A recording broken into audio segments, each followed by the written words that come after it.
शेख, मैं एक बात पूछना चाहती हूँ। थोड़ी सी परेशान हूँ इस सवाल को लेकर। अगर कोई मर्द जिना का गुनाह कर ले और बाद में सच्चे दिल से तौबा कर ले तो क्या आखिरत में उसे अलहूरुल आइन से महरूम कर दिया जाएगा? और एक बात और, ये जो कहा जाता है कि जो उसने किया वही उसके साथ भी किया जाएगा, चाहे उसके घर की चार दीवारी के अंदर ही क्यों ना हो, इसका असल मतलब क्या है? क्या इससे मुराद उसके महरम रिश्ते होते हैं? अल्हम्दुलिल्लाहि रब्बिल आलमीन वस्सलातु वस्सलामु अला रसूलिल्लाहिल करीम अम्मा बाद। अगर कोई जानी या कोई भी ऐसा शख्स जो किसी भी किस्म का गुनाह कर चुका हो सच्ची तौबा कर लेता है तो अल्लाह ताला उसकी तौबा कबूल फरमा लेता है और उसके बुरे आमाल को मिटा देता है। इस पर कुरान और सुन्नत में बहुत सी दलीलें मौजूद हैं।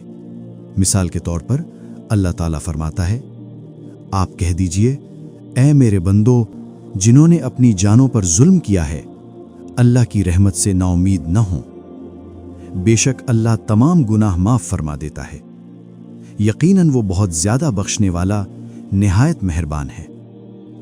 यानी अगर तौबा सच्ची और खरी हो तो अल्लाह अपने फजल और रहमत से सिर्फ गुनाह माफ़ ही नहीं करता, बल्कि कभी कभी बुरे आमाल को नेकियों में भी बदल देता है।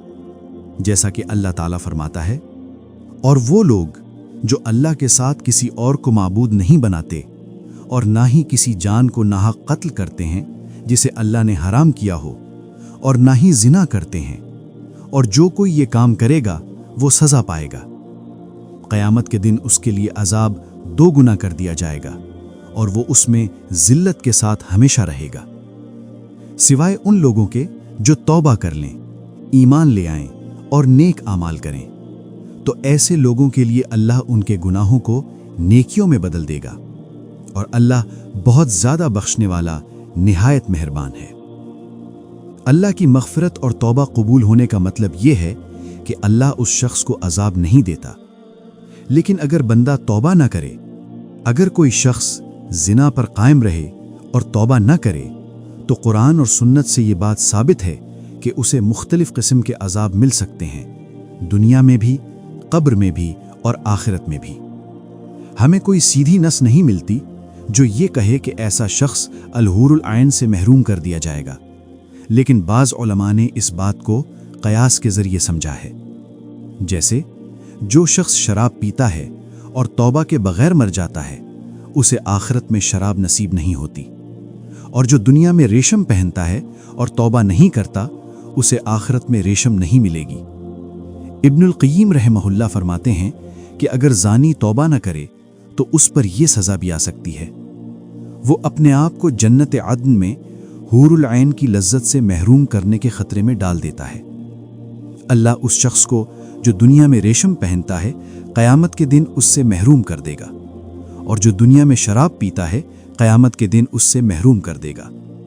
इसी तरह जो शख्स दुनिया में हराम कुर्बत का मज़ा लेता है, उसे आखिरत में उसके हलाल बदल से छीन लिया जाएगा। यानी जो चीज़ बंदा ने दुनिया में हराम तरीके से इंजॉय की, आखिरत में उसका हलाल बदल उससे छीन लिया जाएगा। अब उस हदीस के हवाले से जो हदीस बयान की जाती है कि रसूलुल्लाह सल्लल्लाहु अलैहि वसल्लम ने फरमाया, जो कोई जिना करता है उसके साथ भी वही किया जाता है, चाहे वो उसके अपने घर की चार दीवारी के अंदर ही क्यों ना हो। तो ये हदीस झूठी यानी मौजू है। इस बात को अस्सुयूती, इब्न अर्राक और अल अलबानी ने अस्सिलसिलतुद्दईफा में 2/155 में वाज़े किया है।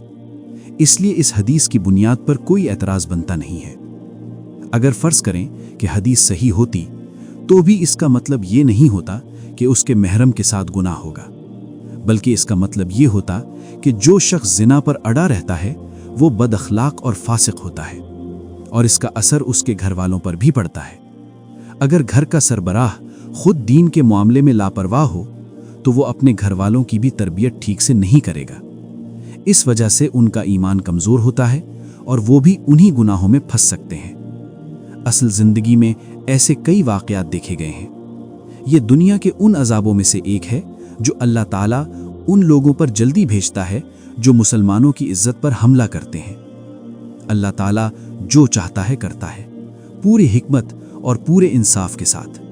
وہ کسی پر ظلم نہیں کرتا، اس سے کوئی سوال نہیں کیا جا سکتا، اور وہی سب سے زیادہ حکیم، سب سے زیادہ علم والا ہے۔